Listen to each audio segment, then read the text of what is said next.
Well, Parliament is back from summer recess today, and so is Shadow Home Secretary Chris Philp. Good morning to you, Mr. Philp. Good morning.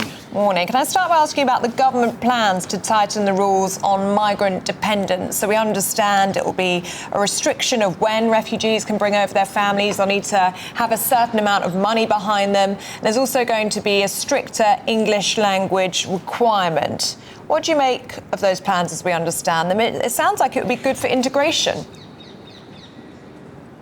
Well, look, I mean, these are basically tweaks around the edges. Frankly, people that enter this country illegally should not be allowed to stay at all.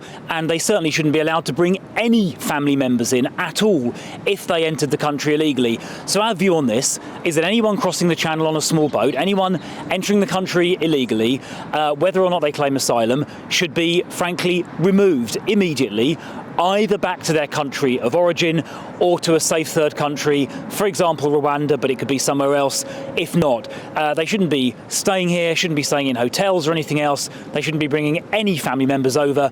Anyone who enters this country illegally should be removed. It is as simple as that. And what the government are doing today is simply tinkering around the edges. They don't seem to recognise we have a full-blown migration crisis on our hands, on Labour's watch. The numbers crossing the channel on small boats are up about 40% since last year. This year, 2025, it's been the worst year in history for small boat crossings. The government are in denial, and all they're doing is tinkering around the edges. Apart from fixing the problem, the only way to fix the problem is to remove everybody who crosses the channel illegally immediately the minute their feet touch dry land. Right, but is that even feasible? I mean, it's certainly nothing you were ever able to do.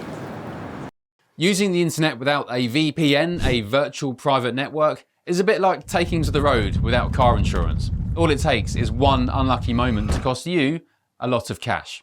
This video's sponsor is Private Internet Access. They are the VPN to help keep you safe.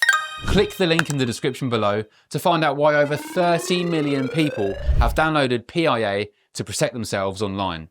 A virtual private network is an app that hides your IP address and helps keep your data private. When you're browsing the internet at home, you give up a large amount of data to businesses, to shops, and indeed to social media giants too. Hackers have the ability to steal your personal data with ease, including sensitive information such as passwords, keystrokes, and even your personal photos. Private Internet Access helps protect your personal data by encrypting your internet connection to keep your data out of the hands of cyber criminals. And it's not just hackers either to be concerned about. Information can be censored too. When Canada passed their C18 bill, social media giants decided to ban news content on their platforms. But PIA can protect your ability to consume the news and content you love.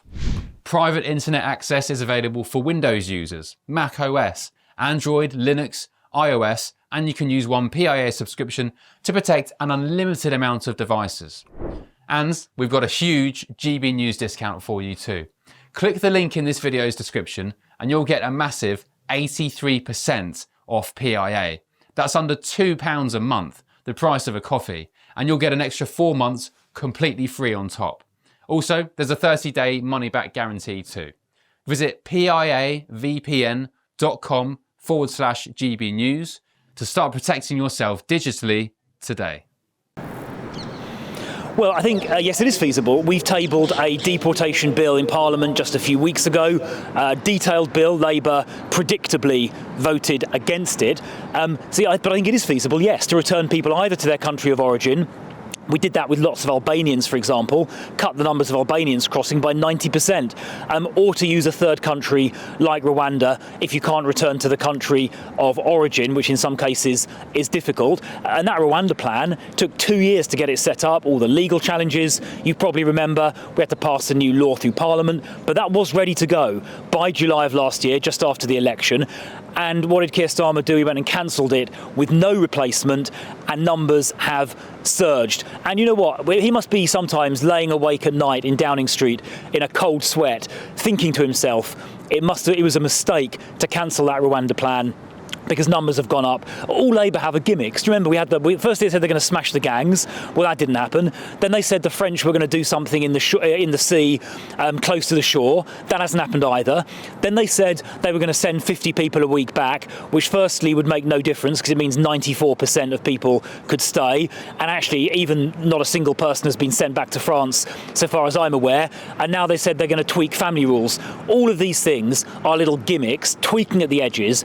None of them made any difference, and the government don't understand we have a full-blown crisis. People are furious about this, rightly. That's why there are protests erupting up and down the country at the hotels. The government was said just this weekend, Bridget Phillipson yesterday said she thought the rights of illegal immigrants were more important than the rights of local people in Epping, doubling down on what the government lawyer said in the court case last week. No wonder people are angry with the government about this. Yeah, OK, and I know the Conservatives have got this plan in place now, haven't they? And you've phrased it as saying you're trying to force the Labour Party to decide whether it stands with local communities or illegal migrants, and this is peers who are going to table amendments to the Planning and Infrastructure Bill.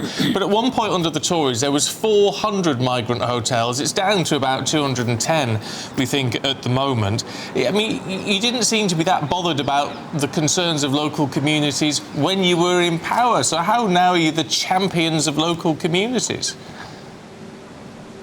Well, that reduction from 400 down to about 200 or 210, that entirely happened during the last 9 months of the last government. Since the election, the numbers of illegal immigrants in these asylum hotels has actually gone back up again. It's gone up by about 8%. So I accept it should never have got to 400. That is a fair point. I accept that. But the last government did get it down from 400 to 200 in 9 months.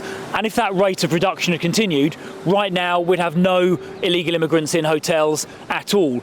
We now have a new leadership. I'm a new Shadow Home Secretary. We've got a new leader. We have a new approach, which is to make sure every single illegal immigrant crossing the Channel is immediately removed. And that will firstly mean no one staying in hotels or apartments or anything else.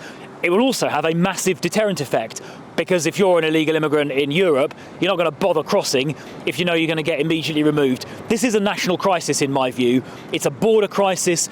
It's also a public safety crisis, because we've seen hundreds of these illegal immigrants in the hotels getting charged with serious criminal offences, including sexual assaults against women and girls as young as 8. One of these men was convicted recently for raping a 15-year-old girl.